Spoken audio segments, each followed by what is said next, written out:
What is up, gents? 40k Dirtbags here. We got another tournament win for the Gray Boys, or Dark Boys if you're playing my scheme. But so much is going on with the channel. I appreciate all my Patreons. We're up to 14 Patreons in a week's time. Fucking awesome. So if you guys want to join, support the channel, definitely hit on the link below, join the Patreon, you'll join the Dirtbag Nation, but just hit subscribe. My goal, we're up to 1,540 subscribers while I'm making this video. We've been going up 20 to 30 subscribers a day. I don't know what the hell changed, but I fucking love it. And we're going to LVO. So if you guys are going to be at LVO, definitely come up and say hi. I had a crazy idea. If you ever seen the samurai banners that they used to wear back in the day, I wanted to make a Dirtbags banner and wear it with like a backpack, so that way everybody can see me in the entire room and everybody knows, like, hey, Dirtbags over there. There's going to be, we're ranked 4th for Grey Knights on ITC in the world, guys. Ranked 4th. I want to try and get to number 2 or 1, obviously number 1, by the end of LVO. We have a RTT coming up in next week, which I'm going to be running Grey Knights. It's not going to be the new Arcs, or it is new Arcs of Omen, but hopefully it still counts to the ITC score for this year. And then LVO is old school Grey Knights, which is what this video is about. It's old school. You know, we won the RTT with Grey Knights. But if that pushes us up to number 1 and number 2, we literally will be number 1 and number 2 Grey Knight player in the world. So if you guys aren't subscribed, definitely have to subscribe. It's not just Grey Knights, though, guys. If you like 40k and you want to subscribe and just watch videos, there's going to be a lot of how-to guides, especially on the Patreon page. We're going to do a Dirtbag Academy, teaching like rules, different phases, everything you guys need to know to better your skill. And if you really want to be a competitive Dirtbag, join the Patreon for the competitive Dirtbag tab, which then you get to message me privately on Discord. We'll go through lists, give suggestions, all that stuff. It's really just to get yourself better. So yeah, I'm super excited. Let's get into this video. This video, if you guys haven't seen any of my other videos, go check them out because they are really informative. Anytime I run a tournament, an RTT, GT, it's kind of harder because there's so many games, but an RTT, I will take pictures, hopefully from like down below. I can't record because you're so focused on the game and I don't want to distract the opponent, but I'll take pictures and I'll go back and I'll review the pictures with you guys live, and we'll go through each match, what I learned, what I could improve, what the opponent could have done, and I try and get my opponents to subscribe and watch the video so that way they can learn my tactics on how for them to improve. Keevel has been doing this for the past year and a half now, so he's grown so much as a player just from how many times we play and talk it out. And you guys have seen on the live videos, which the last live video, honestly, the picture quality was bull, which I am improving that, but the information in it was phenomenal. So go check out that video. So in this video, let's go over the pictures. First off, we have Sisters, guys. Sisters is still really freaking scary, even after the armor contempt. Now, again, this RTT was using basically LVO rules, like it's pre-Arcs of Omen, pre-armor contempt. So we were uphill battle, right? Grey Knights prior, still an uphill battle. The new edition coming out, if I made a video on it, but we are in a really, really, really good position with us and everybody else losing armor contempt.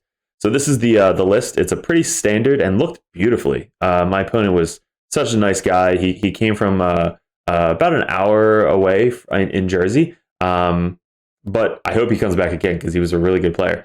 So his list looks amazing. He had 2 melted squads. He had 3 of the sword chicks.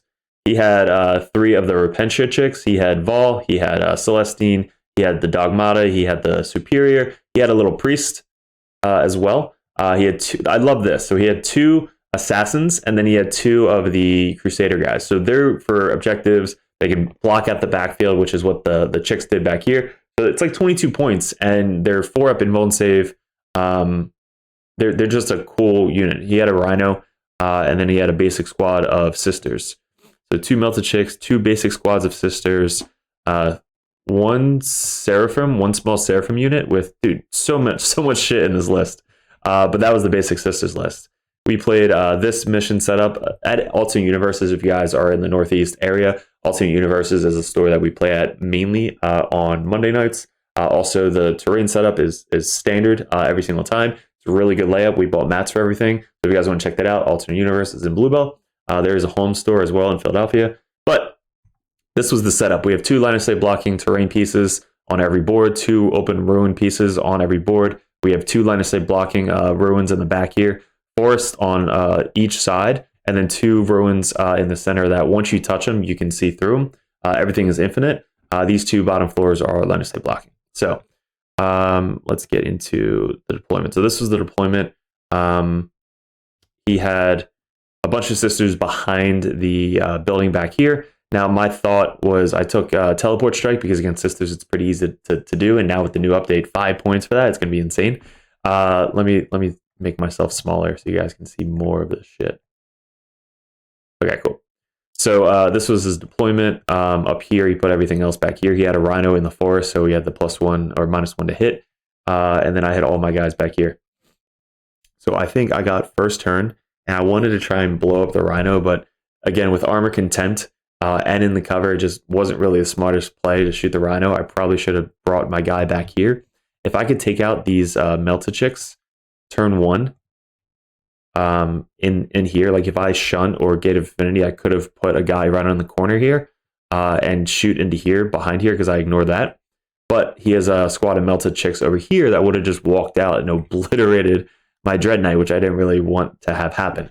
If it was a Grandmaster, I could have flew him over there, shot and killed the Melted dudes, and tried to charge to finish off the front chick. If I fail to charge, at least I have the shunt. So if he targets me with guns like the Melters, I can then just shut away to safety. If he charges me, I have a 3+ invuln save once per game where I'll probably survive, sweep, and then kill all of his sisters. So that's what I should have done if I had a Grandmaster. But with this list, we had 1 Dread Knight, the other one was Deep Striking, so I'd try to move up and shoot the Rhino up top here. These guys had the buff from Draigo. They hopped out, got on the center objective. We took Purify Ritual, so we purified here, here, and back here. We put banners out over here and over here. So we got 4 points for Ritual. We got 2 banners out, and I tried to do Teleport Assault to try and kill this thing. Couldn't kill it. These guys are kind of just chilling here. I think we gated them. No, so he then walked out, shot a shit ton of guys into them. I left 1 guy on living right here. The Repentia that were in the Rhino, I believe he walked them out of the Rhino and ran them behind this building in cover. I'm not sure why he did that. I thought he was going to get them out and charge and either take over this objective or kind of charge and kill these guys to try and get a Miracle Die. But instead, he ran them back over here just to be defensive. He probably thought I was going to kill the Rhino and then shoot them all with the bolters, which was what I was trying to do turn 1. Everything else kind of moved out. Celestine hopped out. These chicks hopped out, the Flamers. All these guys stayed behind the building because they didn't really have anything to shoot at.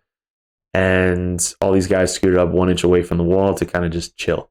He had his little 2 chicks back here, the assassins that I couldn't deep strike in his backfield, which was smart. And he had 2 little Crusader guys right here. So let's go into the next turn. So this is going into my turn. I Gate of Affinity this guy up to here to get line of sight. I deep struck this Dread over here, towing the objective. I deep struck my Librarian. I deep struck the Paladins back here. I'm going to leave the list that I ran in the description below. But the Paladins are cool still with Armor Content, which I'm bringing to LVO. So we came down. We just neutered kind of everything over here with all the mortal wounds from the Librarian. We did a bunch of smites, and then we shot the Melted Chicks to try and finish them off. So that way I didn't get melted in the face. These guys hopped out from the Rhino that was on the other side of the wall. So they hopped out 15 inches, which is super far. And I had 1 guy that lived over here. He then hopped up to try and help out over here. Now, this was my mistake. I charged Celestine to try and finish her off. I then charged the solo guy into this Melted Chick that was left. I think it was like 2 chicks that were left. Charged the Melted Chick. He then heroic intervened with the ball. And then these guys charged the Repentia. Now, this was my mistake because I should have charged 1, not both. I shouldn't have let Vol countercharge. I should have just left the Melted dude melted chick there and consolidated into the melted chick. And I should just try and attack with these Repentia. So instead, I attacked with the Repentia. I only killed like 2 or 3 of them, which was really bad because I could only get 3 guys in the charge. And then he had Field of Pain, so that was good. But then he follows up and just murders them. I attacked Celestine, killed her, got her down to roll the 2 up. So I think I started with these guys. No, so this is what happened. I charged Celestine, killed Celestine. He then spent 2 CP to go with these chicks. He could only get 1, 2, 3, 4, 5 in, which then killed most of my squad. This dude tried to finish off the 2 sisters. I think I left the 1 guy there. And Vol can fight twice, which I completely forgot. She basically murders this dude, consolidates 3 inches, and then murders 2 more in this squad. So I let her fight twice into 2 different units, which was just my bad. I shouldn't have even let her heroic intervene to do the attacks. So he had a pretty good turn in my turn charges, because that's what sisters are made for, is they're just made to just kill everything. So I knocked her down. I put the Brotherhood power on her, which was smart, because if she moves or charges when she gets back up, because it stays on her, on a 4+, she takes D3 mortal wounds. So I could essentially potentially kill her before she consolidates into my other unit. So it's pretty cool. It's a good Brotherhood strat for good Brotherhood spell for prescient, is you can put it on characters like Abaddon or Chaos Sorcerers or Chaos whatever the priest that they have. Right, you put on them, and if they move, they can kill the 2 minions if they want, and then now they don't get the 2+ to chant. So it's a cool spell. So that's what she did. Is she walks up, kills 1, moves over, and kills the other unit. And this is where we're left at after that. So this unit dies, just got murdered to Repentia. Vol moved over, killed 2 of my dudes on the objective. And then I have left this unit that failed the charge. So there's 4 left over here. And then these guys are on the objective, holding the objective. So his turn, I kept him to 4 points, which was really good. So I killed off this objective, and I kept him to just that objective. What I missed over here was I walked around the table onto his side, and I forgot that he put his Repentia in the building right here. So I was able to shoot his Repentia off the table with my hitting on 2s, 3s because of the forest, but hitting on 3s, Dread Knight over here. So basically I shot 30 inches and just shot everything in the Repentia and killed the Repentia, which was, I totally would have forgot about him if I didn't walk around the table and see that they were there. He's like, oh man, I hoped you forgot about him. I was like, yeah, I did, but I see him, so we'll shoot him. So his turn 2, guys, is huge. This is kind of the change of the game, right? So he had reserves, the Seraphim, they deep struck. He had reserves, these guys came in from the building, so they basically advanced auto 6 because he had a lot of miracle dice. So advanced auto 6 got all the way up to here. He only had like a 8-inch charge. And then he walked on the Repentia on the side over here, and he deep struck the other Seraphim right here. So deep struck, walked on, deep struck, and these guys advanced.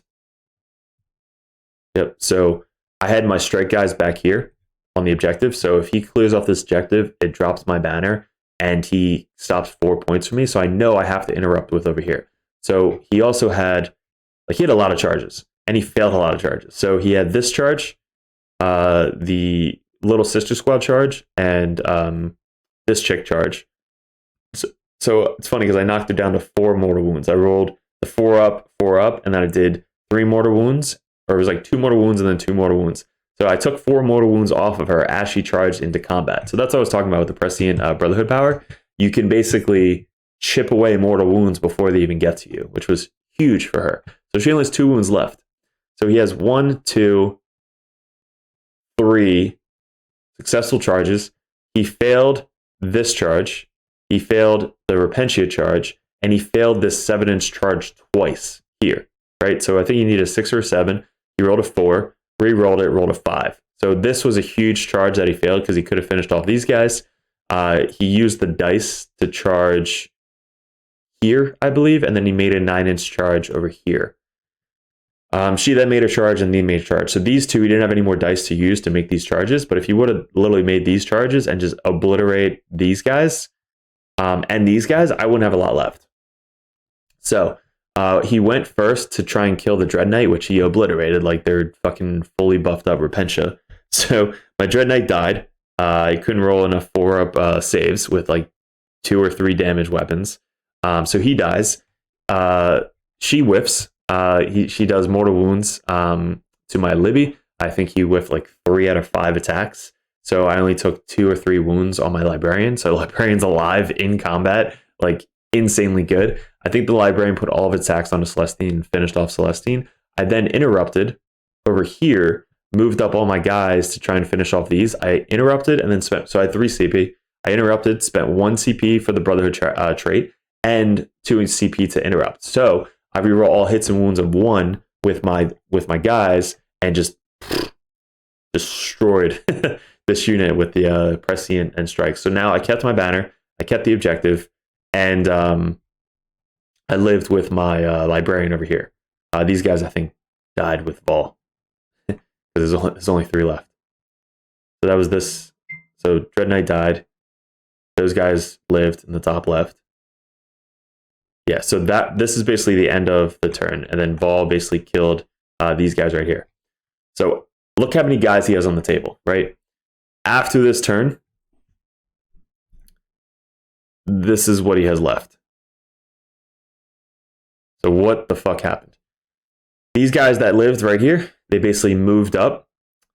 These guys that were in the Rhino hopped out. These Strikes guys got gated up and down right here to try and get some points on the Repentia. The Libby just did the Libby things. The Paladins moved over here, shot and charged these 2 units, which was probably my mistake. I should have shot and charged one of them to clearly kill 1 unit, which was probably should have been these guys, the Repentia. These guys deep struck from reserves, and Dread Knight moved up. These guys moved up, and I'm kind of just taking over the board again. So if you remember, we had Sisters, which we could shoot off and charge. We have these guys, which we can shoot off and charge. We have Vol, and then we have all this shit which we can shoot off and charge. So this is what happened. We unloaded everything into shooting all the really small chicks, the Repentia, to get the easy points. This guy moved over and shot at these Sisters over here. These guys came down and shot the rest of the Sisters that were over here. I'm sorry, they shot the Seraphim over here. And then these guys hopped out and shot the rest over here. So we made a charge with the 4 guys onto Vol to kill Vol. He stayed in combat to just smite and killed the rest of these chicks. And then these guys kind of failed miserably. They shot, and then I have AP3 weapons, but he rolls like a lot of 5s for the saves and a lot of Feel No Pains. So these guys live. So at the end of the turn, he's got a Dogmata, a Priest, a Superior, a Rhino, and then 2 units down here. And that's basically all he has left on the table. So by the end of the game, Repentia moved up, tried to clear off this zone, and he took it over. So he cleared off that zone. Libby's still alive. These guys have 3 guys left. And then by the end of the game, this was it. So we had Teleport, Ritual, and Banners. He took Shrine, Sacred, and Leap. So this one was a Shrine, which I think I just tried to fight over him like the entire time. This one was where you get to move the objectives. So he took first, where he can move the objective first. So he didn't want me to move the objective into his deployment zone, so he can't use it as Shrine, which is a good strategy. So he moved it out, so that way he still could use it as Shrine. But I basically was fighting over his Shrine the entire time. So we got 15 for Teleport. We had 4, 4, 4, 4. Ritual, we got 15. Banners, we got 12, which isn't bad. And then Primary, we got 45. So for him, he got 18 Primary. We kept his Shrine to 5. Sacred Right, he only did it once. And Leap of Faith was 8. Yeah, so the Shrine kind of killed him because I kept taking over the Shrine, shooting people off the Shrine. And he obviously failed hugely in that second turn for the charges. So that was, again, it was a really good game. Sisters into Grey Knights is a huge uphill battle. They still have really good secondaries, really good units, and Bloody Rose did not disappear at all. So that was the first game. Second game, votan, guys. So cheers, Dave. He's a fellow Cuddle Buddies player.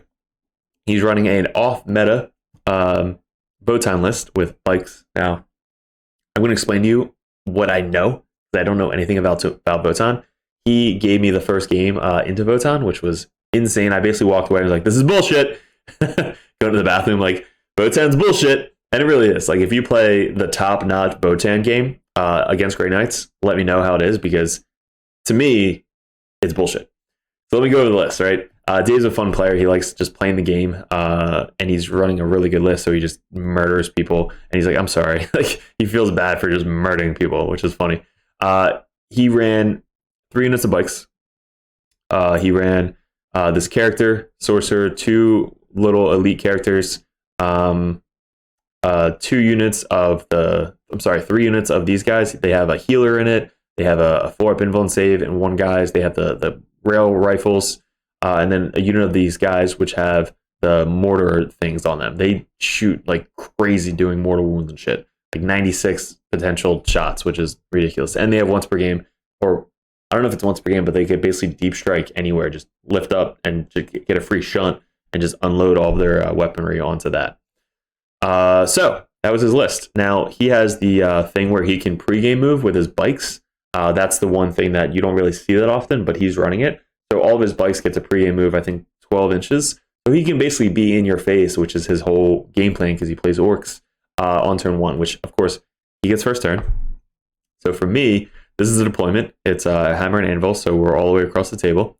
And this is my deployment. So I'm as far back as I possibly can. Servitors are there to try and walk up and do a banner.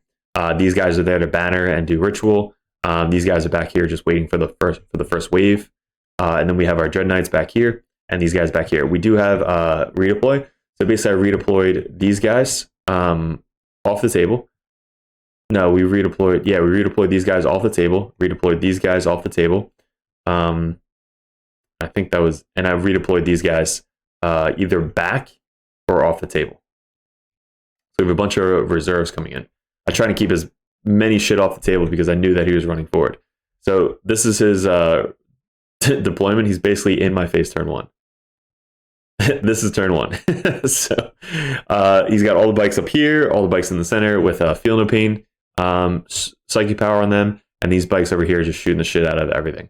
Everything else kind of moved up in the buildings, moved up. These guys decided not to teleport turn 1 because there wasn't really a ton to shoot at. And I screened him out from getting his whole unit back here. So his guys moved up, couldn't get in front of the building, so he basically murders my servitors over here. These guys hop up and tow the thing so he can shoot into the building over here, which he murders, I think, 3 of my strikes. He couldn't kill the characters because they were within 3 inches of the Rhino. There's 10 interceptors in the Rhino, which is what you should always do, and put it right next to the wall so that way they get the full 15 inches. So after his turn 1, my goal is to just try and kill as many possible bikes as I can. If I could just take away all of his bikes in one turn with everything, that was my goal. So props to Dave, because honestly, guys, this is the first time I've never scored in one round. Like, usually you get like 2, 3, 5, 8 points, whatever it may be. I got a 0. I got 0 for primary because it was turn 1. I got 0 for ritual. I got 0 for banners. And I got 0 for killing shit. Or I killed some shit, but it's like I literally got a 0 after one round, which is amazing. All right, so what did I do? All these bikes are in my face. I'm like, how much shit can I get out? So I take out both interceptor squads from the Rhino. One hops out here. One hops out here. The 2 strikes that were left moved up. The interceptors that were back here hopped out. Draigo moved up to get Empyric Amplification off onto the center unit. And then we had this guy move up 9. These guys hop out from back here up to here. So basically, again, everything is just to try and kill as many bikes as I possibly can. Which he still has a shit ton of guys in the back here. So, all my shots go into here. All the other shots go into here. So I'm trying to whittle down this unit so the charge is easier on this squad. And that way I can just put both charges into here with Empyric Amplification up. So I do 3 damage with Empyric Amplification with melee from Draigo. So that way their Nemesis weapons just run in, do a shit ton of damage, and he's a 5 feel no pain, 6 up feel no pain, but still, they're just dying like really easily. These guys I try to finish off with my interceptors, 2 strike squads, tech priests, and Draigo shots. We get the charge off. So we have 2 units charging into here. We have a unit and my Dread Knight charging into here. And that was my turn 1. So after turn 1, he's got 1, 2, 3 bikes left. No bikes over here.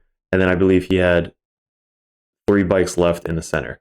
So after his after my turn, he had 2 bikes left here, 3 bikes in the center, and no bikes over here. So we killed 6, 7, 8, 9, 10, 11, 12, 13 bikes in 1 turn, which is a lot because we literally threw our entire army at him, which was the whole game plan, because he's on my objectives. I can't put banners down. I can't do ritual. So I literally just had to kill in melee as soon as possible.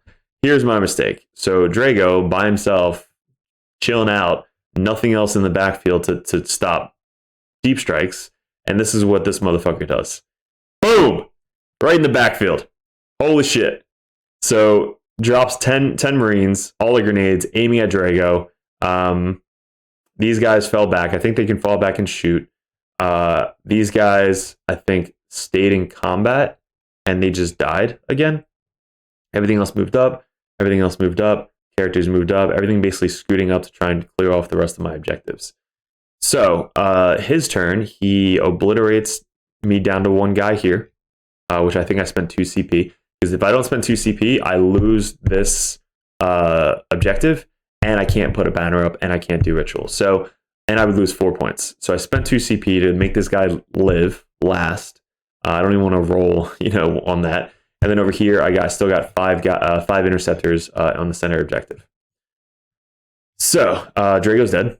I lost my gate. I lost my Empyric, and I think he had Sanctuary. So I lost a lot by losing Draigo.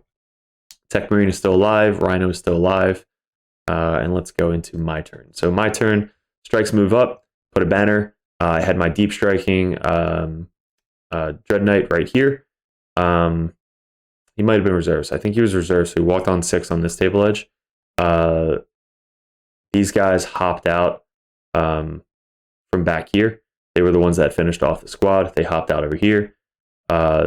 These guys deep struck on the center objective. These guys moved up that were right here. They're moving up. I'm trying to charge through the building so we can't get Overwatch off, because I know if he overwatches me, I might just die. This guy moves over. I don't know if he puts a banner down or does Empyric or does the ritual. These guys walked on from reserves over here. And that's it. So I'm trying to ignore these guys. These guys came down in my backfield. I'm like, you know what? They're not even there anymore. So yeah, that was scary. I kind of ignored them until later in the game, but I really need points. So I drop down, put a banner, walk up, put a banner, walk up, put a banner. And kind of ritualed once with him over there. Ritualed once here, and then ritualed once here. So, my turn, I make my charge through the building. I clear off 2 of this guy's things. These guys cleared off a bunch of here. I deep struck back in his thing here, Libby and the Paladins, and he just obliterates with the Purify Flame and Vortex of Doom his 1 character that was in the building here. So I nuked his character, shot everything else into these guys, and then everything else shot and charged up here. So we're clearing off the top zone, we're clearing off our zone, and now we cleared off the center zone. So basically he still has all these guys down here. And his Terminator slowly walking up this way. Finish off the bike as well. So we made the charge and killed the bike. Now this turn. I might have killed the bike and charged these guys. Oh no, we consolidated. So we charged the bike, consolidate. So we finished off and consolidated into these guys. And then they fought back and actually killed some. These guys, I think I left them with like 2 or 3 guys down here. And they're not OPSEC, so we couldn't take off this objective, but we did clear out this objective up top here. These guys are now stuck in the corner because I don't have a Gate of Affinity anymore, so they're kind of just running as fast as they can to this objective. And also, I didn't know votan, all these markers, like the judgment tokens, are fucking broken. So every time you do an action, which I guess what, our Purifying Ritual is an action. So every time you do the action, you get a judgment token on you. If you kill a unit, you get a judgment token on you. If you do something else, you get a judgment token. If you look at them funny, you get a judgment token on you. So all my units basically have 1 to 3 judgment tokens for the rest of the game. And he gets bonuses for every judgment token he puts on you, which again is just really good. Let's go into the final turn. He's moving up slowly in here. I don't think there's self with a penalty for moving into the ruins. I still have my Dread Knight over here. I got my Tech Priest, a Rhino, and these guys. Libby and Paladins are just running onto the objective as fast as they can. And then these guys finished off my unit over here. So all I've left is these 3 guys behind the building. They're trying to finish off these. These guys got murdered by the grenades. So they walked up and just killed this 5-man unit off the center objective pretty easily. They do mortal wounds. So that's how Draigo died. He just had 7 mortal wounds taken. And then all of the other shots killed mortal wounds with these. And he's like, all right, I still have potentially 90 more shots coming in. I was like, all right, I'll just take them off. So I killed the last guy and then removed them, which was brutal. So there's not a lot left, guys. So I'm chaining out to try and get this to do a ritual. These guys ran like 5 inches each, so they were just booking up towards this objective to try and put a banner. These guys made their fucking charge.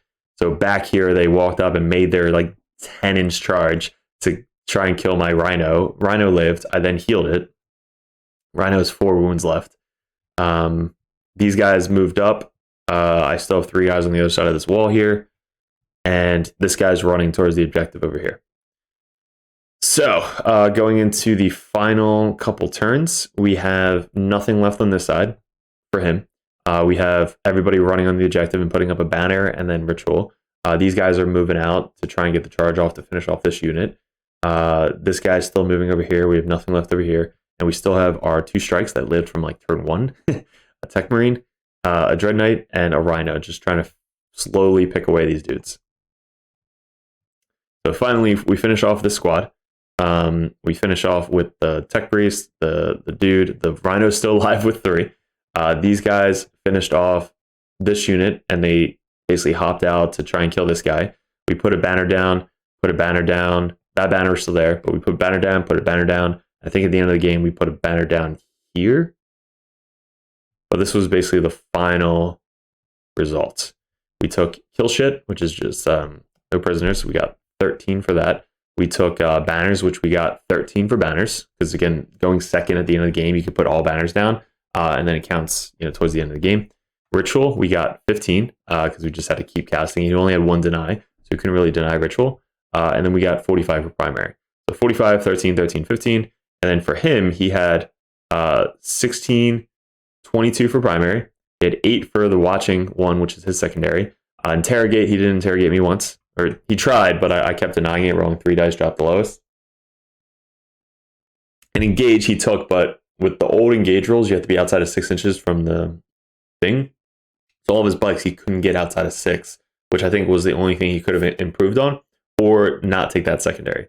So with his playstyle and his list, he should have done engage and really focus on getting those points for engage, because he had the movement, 100% instantly had the movement.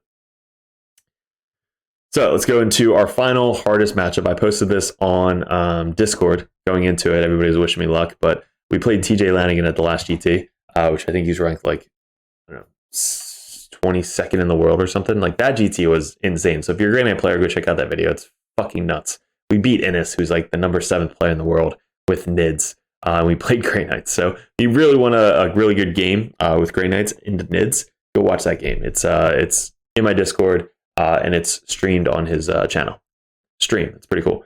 So this matchup, I think, is going to be really, really good in the new Arcs of Omen, because you could reserve Magnus, and he can come on the table edge and just fucking nuke characters no problem.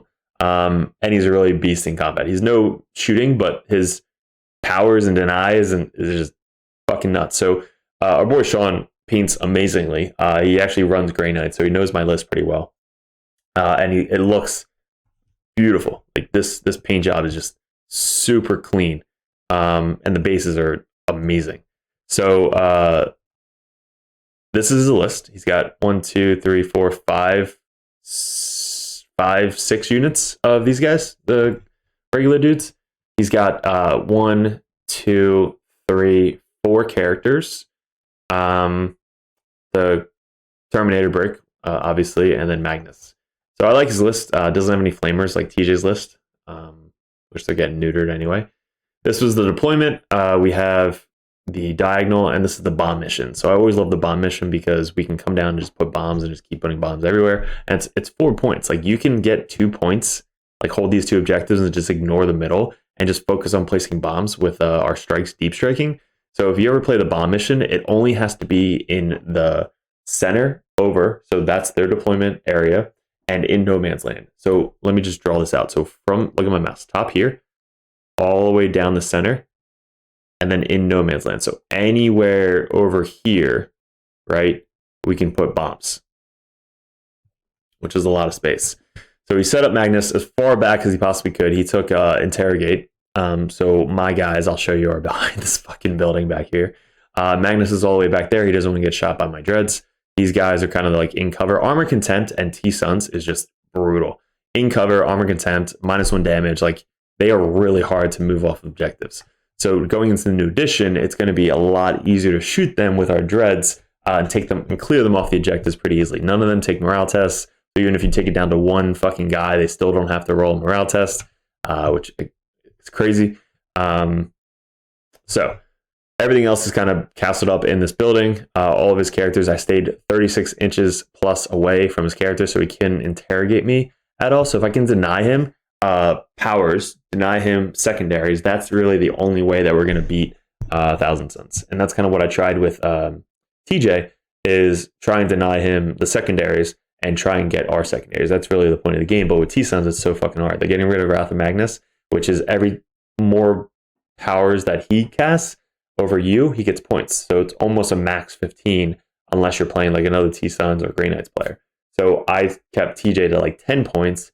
To Sean, I think I kept to like 8 or 9 because he has to cast a certain amount and I have to tie him for him not to get points. So let's say, example, he does 3 Maledictions. I have to do 3 Maledictions to tie him, and then he doesn't get that 1 point. If he does 3 Blessings, I have to do 3 Blessings. If he does 3 Witchfires, I have to do 3 Witchfires. But I really only have 1 Malediction on my army. So if he does 2 of those, he automatically gets a point. He has more Blessings. He does 4 or 5 Blessings. He does, all these other powers. So I don't want to talk too much about it because it's going away. But that's the one thing that I really had to focus on. It took so fucking long because I have to look at my book and see what powers we have to do to stop his powers. That's the most, and he agreed. Like, it's the most annoying fucking secondary that is probably in the game. So our deployment, we put a couple guys back here. We took banners again, so we put a couple guys back here. We put our paladins on the table again because of his secondary. I need to cast more powers. So I need to put my paladins down. My librarian is down to cast more powers. My dread knights are down to cast more powers, and I can't take teleport assault against him because he's really hard to fucking kill. So let's get into it. I had turn 1 or he had turn 1. I think he had turn 1. Yes, so he had turn 1. He didn't want turn 1, but he had turn 1. He moves everything up, puts all of his buffs out. I can't deny him. He can't get a ritual because I didn't move up at all. My 3 characters, guys, are back here. Draigo, Tech Priest, and Librarian just chilling in the back corner here. Super fucking far away. I'll tie out my guys like within 6 inches of Draigo and 3 inches of the Tech Priest. So the Tech Priest could buff up this guy still. Draigo can give rerolls to the other guys. Like, you can still buff from this far away and just launch your guys forward if you really need to. First 2 turns of this game were probably the most boring me and Sean have ever played.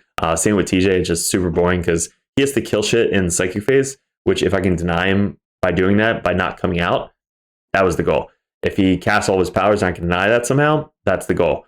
His last thing I think he took was, what's the other Tsons one? Interrogate, his power, and something else. I forget. We'll go over it at the end. But his guys didn't really move from being in cover on the center. I'm not sure why he didn't touch the center objective. If he just camps one guy in the center objective and take all the saves on all the guys in here, that probably would have been better. Magnus just slowly keeps moving up. All 3 units on here are moving up on the objective. I move my Dread Knights out to just try and shoot from 30 inches, just to kind of keep, putting pot shots in. He did roll like 3 2s on one of the units, which I did -3 AP, and killed 3 dudes, which was clutch to try and start whittle these guys down. So after turn 1, this is turn 2. He's flying. Magnus is super fast too. I think he's like 16 inches. I really like Magnus. If you guys have Magnus and you play Thousand Suns, definitely try him out by putting in reserves if you're afraid about him getting shot off the table. But everything's moving up. These guys are scooching up. These guys got gated, so they basically popped out over here. This guy's starting to get closer to trying to do interrogate, but my guys haven't really left this back zone. Because I took assassinate. So if he moves out and I took assassinate, I kill him. Because then he can't hop back. So if he hops all the way out to like here, right, he can't get back that far. So I can then try and charge and kill him. So I kept all my guys in the back here. These guys are getting shot slowly, with some Terminators and cultists down here. These guys are blocking out the backfield, and these guys are just chilling on the objective over here. So this was a good strat, right? I hopped my guys out here. Next turn. So I hopped my guys out. Where the fuck are they? Right here. Shit, no. All right, so this is what happened. I helped my guys out from back here onto the center objective. I then shoot and charge this unit to try and clear this unit off the objective. And then I pile in to the Scarab unit so that way he can kill me with his free attacks. And he doesn't get points for killing me with psychic powers.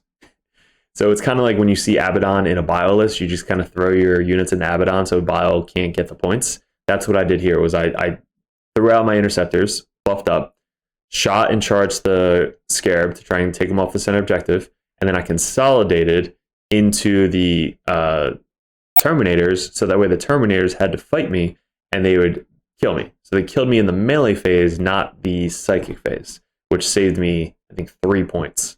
So that's a little thing that you can do if you know that your guys are going to die, you don't want to feed them points. You do So left, I think we have like 5 guys just kind of chilling on this back objective as far as I possibly can, so Magnus can't get to me. Everything else kind of still back here. We shot some more guys off the objective over here. And let's get into the next turn. Next turn, I walked on my interceptors over here, which they walked on and just did some shots. I want to try and get a charge off to try and kill and clear off this objective. These guys are super afraid of Magnus. Magnus is now in our face. These guys didn't die from my charge, but my guys died, so he didn't get the points. So he kept on the objective. These Scarab cultists stayed there. All these guys. It's again, first 2 turns was very boring. Basically, Magnus was just running up the side, casting all these fucking powers, trying to get points for killing shit. Wasn't killing shit, like I just kept either denying him or making my 5-up mortal wound saves. Without mortal wound saves, I'd just die, right? All their powers just nuke any army that they face. So at the end of my turn, guys, I deep struck my strike unit back here. So I'm not sure if it was the turn before, but I deep struck strikes in this back corner and put a bomb down because I knew I wasn't getting a lot on primary, so I needed to get more points with the bombs. So I would deep strike my units back here and put a bomb down. Libby would then come down. Libby got gated from over here all the way over here to try and finish off these guys. More interceptors hopped out to try and finish off these cultists to try and stop him from getting 12 points. And then Magnus got charged with these fucking strikes. So I took Magnus down to around 5 wounds with my shooting, and then I'd make my charge and try and finish him off. I think he made a bunch of 4-up invuln saves, so I wasn't able to kill him. And then I spent 2 CP to do transhuman on my unit, which was so clutch. If I didn't spend 2 CP, he would have killed my unit and then consolidated on the objective, took down my banner, and got 4 more points. So using transhuman in clutch moments like that to stop secondary points is huge. So it kept me 5-point swing from me doing 2 points transhuman on that unit against Magnus. But then I think he killed me in the second phase, which then he got 3 points. So it was kind of like at least I get my banners still up on the objective. Paladins move up, Rhino's still right there. These guys moved over to try and shoot Magnus to do more damage to him. He's got -1 damage, which is just harder for us to shoot. So yeah, after this turn, we have these guys moving up. The Scarab Cultists or the Terminators finally started moving over. Sorry about that, guys. Took a little break in between the video, but where we left off. So I watched the previous video, so hopefully we can continue. This turn is when his Scarab Cultists or his Terminators started moving up towards the middle of the board. My guys are still really kind of back here. The Libby is out, so he's finally actually able to come out and do Psychic Interrogation. But I kind of overtook this side of the board now with this guy coming down, the strikes coming down. So I'm trying to get onto the objective and planting bombs. I believe I put a bomb down in this back corner when the strikes came down. So strikes came down, put a bomb down. He then copied me. So that a boy Sean came down, copied me, and did the same exact thing. So he gated his unit and put a bomb all the way in the back corner.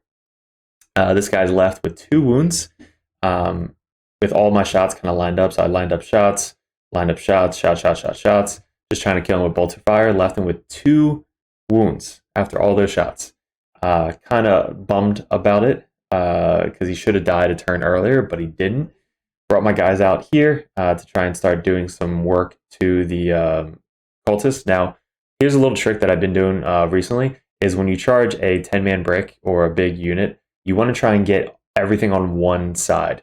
So both my Paladins and Interceptors charge this Terminator unit because he has to take away from this side, or he's not going to get that many attacks. So when he piles in and consolidates, he's only going to be able to get maybe 1, 2, 3, 4, probably 4 or 5 guys compared to the whole extra 3 guys. So if he piles in correctly, he can pile in 3 inches, pile in 3 inches. So this guy might be out.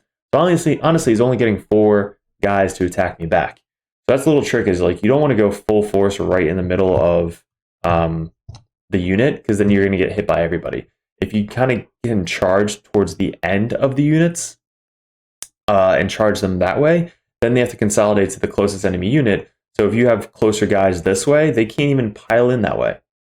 So I actually have to do a video because there's a whole strategy towards charging, piling, consolidating, everything. What I just described to you, it's a little artwork, right? So I'll do a video of that for the Patreons, and then we'll release it to the dirtbags. But this right here is kind of clutch, right? So charging this way, I don't have any obsec, he's obsec, so it's like I'm not going to steal the objective from him. So end of this turn, we move into Magnus getting on my objective, taking down the banner, having 1 or 2 fucking wounds left. This is the point of the game where he's running out of Cabal points, so he's not able to do Wrath of Magnus anymore. So I'm beating him for Wrath of Magnus almost every single turn. He can only get maybe 1 point if he does all of them, but he doesn't want to. He kind of wants to cast debuff spells on Magnus to try and get him to live. But at this point, I basically moved up everything to Magnus. We counted up the points, and this is what you want to do. If you're in a tournament or a GT and you have time left on the clock, you want to count points and see what you need to do for your final turn to try and win the game. If you're down by, let's say, 3 points, what do you have to do to get those 3 points 100%, like the most you can get to get those points so that we can win the game? If you're down by a ton and you're not going to win, like the max you can possibly get, just talk it out. Don't really have to waste your time. But if you're like, all right, we're tied going into this round, I need to do one thing to win, so forget about everything else and agree with your partner. All right, if we do this, this is the point. If I do this, I would win, correct? And he goes, yes, correct. Great.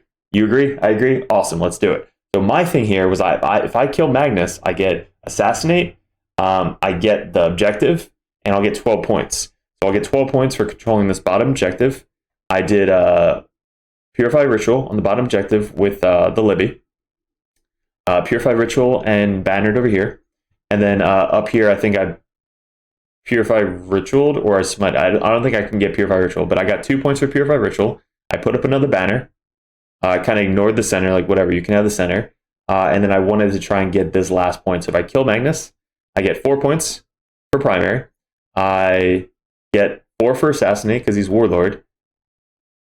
and essentially I would win the game. So that's all I was focused on. So I try and get him down to 2 wounds. I then leave him with 1 wound. And this is hilarious. If you were at the tournament, you would have heard me freak the fuck out. A funny freak out. Because I used the one stratagem on the Dread Knights that I never use. When they complete a charge, 1 CP on a 2+, you do D3 mortal wounds to the target. On a 6+, you do just flat 3. Now, he has 1 wound left. No mortal wound saves. So I spend 1 CP. I'm like, all right, on a 2+, I win the game. I roll and it's a fucking 1. Like, are you kidding me? I was like, no way. And I like slapped my hand like super hard. My hands were all red. It was fucking funny because everybody like just turned around. I was like, what the hell's going on over there? And we had 4 people watching the game. So they were like just freaking out. 2+, I would have won the game. So I actually had to swing now. I didn't have any CP left. That was my last CP. So I have to hit on 3s or 4s because he has -1 to hit. So my Dread Knight has to hit on 4s. I then charge. I rolled like a 10 or something for my interceptors to get in. They have. I thought they had the strat, but the strat is for Blades of Victory, so they could have tried to do it too, but it doesn't matter. They then would have to do attacks. He doesn't have any CP to interrupt. So it comes down to me hitting on 4s and then doing 1 fucking mortal wound with my sweep attack. So we do like 10 attacks, hitting on 4s. I think I hit like 4 times, and then I rolled 1/6 to do the wound, which didn't matter, but I got the mortal wound to take down Magnus. So the final game, we took down Magnus, took down the Warlord, got 4 points, 12 points, and the banners. So the final matchup right here. Primary, we got 44. Assassinate, we got 7 because he kept his characters back. Ritual, we got 5, probably the lowest ritual score I had the whole game. And banners, we got 9. So this is how boring this game was, like how slow it was. His turn, he got 8, 12, 8, 8. So he had 44 for primary. He had 9 points for Soulless Paralysis. I think that was killing the characters. Wrath of Magnus. This is the one where you can try and stop as a Grey Knight. It's going away, so you really don't have to care about it anymore. But I stopped him 1 point, 1 point, 1 point, 2 points, and then he got 0 for the last turn. So I kept him to 7, and then Interrogate. Again, you saw the strategy. You just keep them all the way as far back as you possibly can.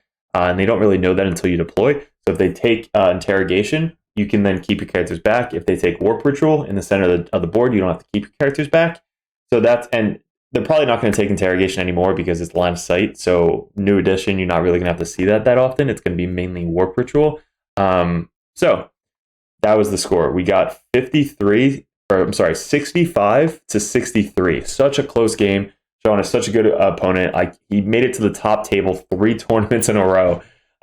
So one of these days he's going to take it and win at the alternate universes. So Grey Knights win 3-0. The second person, I think, was Demons. It might have been Sean took second place. Demons took third.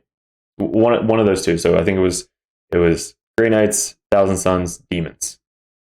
So yeah, I think that's what the wrap-up was. But it was such a stressful tournament because we had Sisters, we had Votan, and then we had fucking Thousand Suns, which is Grey Knight's Kryptonite. It was crazy. All right, guys, and I forgot to go over the list, so I apologize. I'm going to put the little timestamps in the video if you haven't already clicked on them.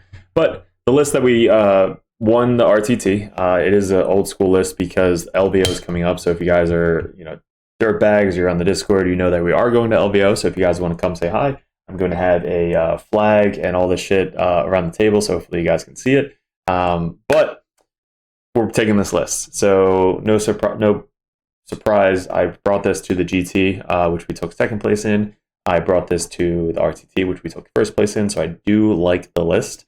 You can tweak this for the new edition. You can honestly just run the same thing in the new edition. You could probably take out 2 strikes and add another Dread Knight, but we'll go over kind of what I would change for the new edition after this. So first off, we have the Brotherhood Librarian. He has the Mortal Wound Librarian, so he's Purify Flame, Vortex of Doom, Empyric, Epitome, which is the +1 Mortal Wound. He has the Cuirass of Sacrifice, which is the Relic. It's +1 to his armor save and 5 up feeling the pain.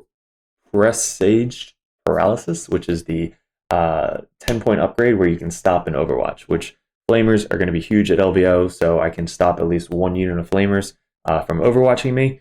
It's a 10-point upgrade. If the Liberty's on the table, you get to stop an overwatch just by saying, hey, that unit can't overwatch. So free, or it's an awesome 10-point upgrade. If you guys want to use it in the new edition, you can.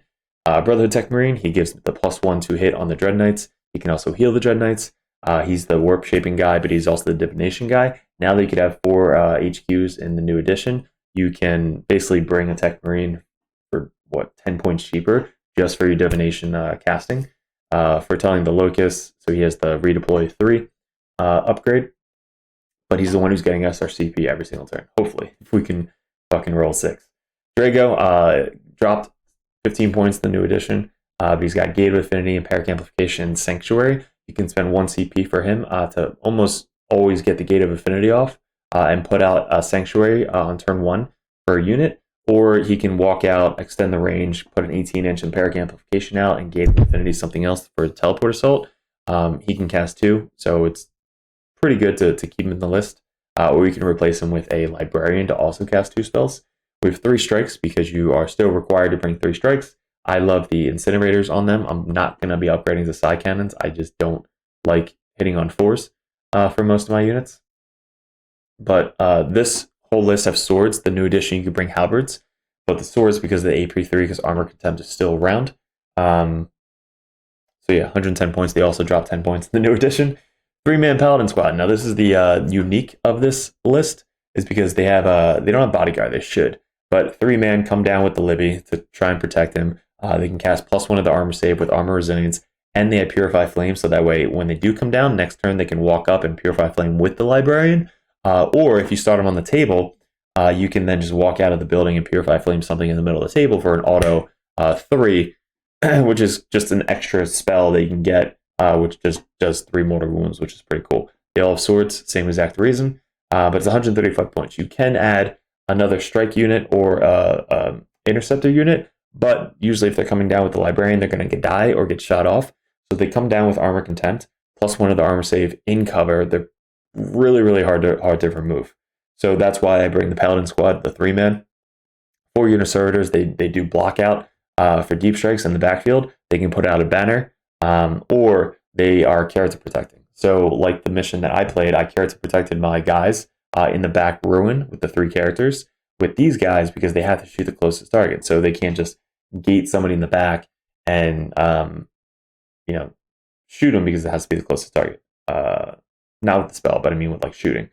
So that's kind of why they're in the list. They're just and they can screen out. So if you have Death Company that you're facing, the Death Company hop out 12 and then move 12 turn 1, you can have these guys in the front row, so that way they have to go through the servitors to try and get to your juicy targets. So I think servitors are so clutch. They should be in every list. They're 30 points. So if you need to take out 2 swords for your Dread Knights because they're shooting from really far away, I definitely would do that to put in servitors.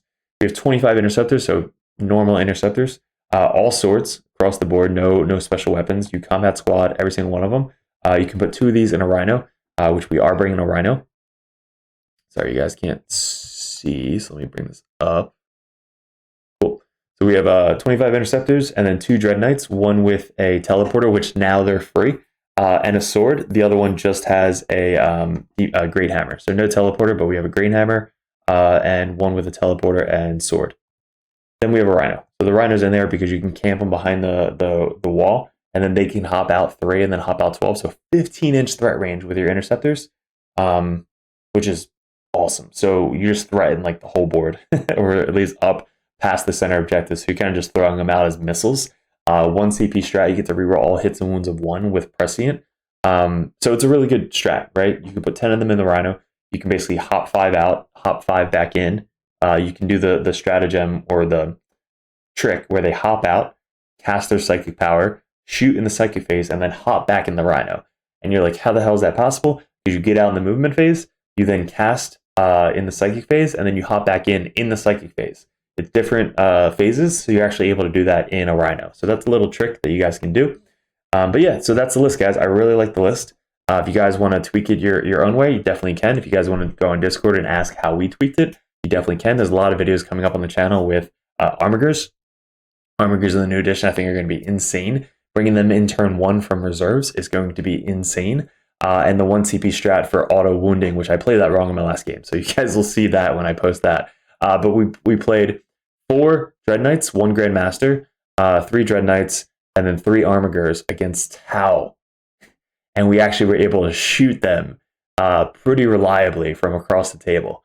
So super excited about releasing that video. I kind of messed up. You'll see in that video. But if you guys haven't subscribed already, definitely hit the subscribe button. We're already past 1,500 on the channel. So fucking let's go, Dirtbag Nation. If you guys want to join the Patreon, go join Dirtbag Nation Patreon. It's in the link below. But just help support the channel. You're supporting the channel. There's also another view where you can be a competitive dirtbag. So if you guys are really interested in growing your craft, being a competitive player, not just Grey Knights, but I play Sisters, I play Chaos Space Marine, I play Death Guard, and we play Grey Knights. But in general, if you want to be a competitive player, there's a lot of strategy, tactics that I can help you out with those 4 armies if you want to be a competitive Patreon. There's a Justicar Patreon if you want to give a little bit more towards the Patreon channel, and also just the normal Patreon, which is just $1 a month. So if you guys want to join and support the channel, appreciate y'all. It's fucking awesome. And again, if you're seeing me at LVO, come say hi, because I love talking to people. Last time I saw my guys were at Nova, which a lot of people came up to me. I was walking around, and this one guy just leaned back and was like, "I like your channel." I was like, "Fuck yeah!" That was the first time like dirtbags actually stood out, which is really cool. So hopefully you guys liked it. If you did like it, hit the dislike button. Let me know why in the comments. I always like to improve. The stream is definitely going to be improved from the last time. If you guys saw the stream, the video quality or the picture quality the filters was just so fucked up. Everything else looked really cool though. The overhead camera looked awesome. The little picture of us talking looked awesome. The dice tray I have to fix. But then us just talking about the game was really cool. So if you haven't seen that stream, it's on the channel under live because we are trying to stream more live for you guys. But yeah, so a lot is going on with the Dirtbag Nation. Hopefully we can get up to 2,000 views after LVO. So we have about 2 weeks to get up to 2,000 subs. And then after that, the goal is 3,000 by the next GT, which will be at the end of February. So if we stay on track, we'll definitely hit it. Appreciate you guys. Thanks for clicking on the video, and we will see you in another video soon.